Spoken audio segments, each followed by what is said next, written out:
Саламатсыздар ма? Бүгінгі жасайтынымыз огурциден кимчи. Өте дәмді және тез жасалынатын салаттардың бірі. Оған керекті заттар: огурцы, болгарский перец, тұз, қант, су, көк пияз, сәбіз, күнжут. Керек деп тапсаңыз, кинзаны алуға болады. Видеода көргендеріңіздей етіп огурциді тураймыз, үстіне тұзын саламыз. Тұзын сәл көбіректеу салу керек әдеттегіден. Одан кейін чеснокты алып, өткізіп араластырамыз. Араластырып қойғаннан кейін болгарский перецті қиғаштай етіп, көріп тұрғандай етіп тураймыз. Әдемі болып тұру үшін ол. Одан кейін оны огурцидың бетіне саламыз да, көк пиязды осылай үшбұрышты етіп турағанда әдемі көрінеді.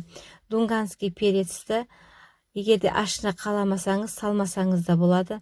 Үстіне сәбізді салып, араластырып қойып қоямыз. Одан кейін барып ыдысқа 100 грамдай суды құйып, оның үстіне 2 ас қасық қантты, жарты қасықтан сәл көбіректеу ас қасықпен тұзды салып араластырамыз да, огурциміздің бетіне құямыз. Осы кезде күнжут пен кинзаны салу керек еді. Менің есімнен шығып кетіп, мен кейініректен қостым. Көресіздер алда видеода.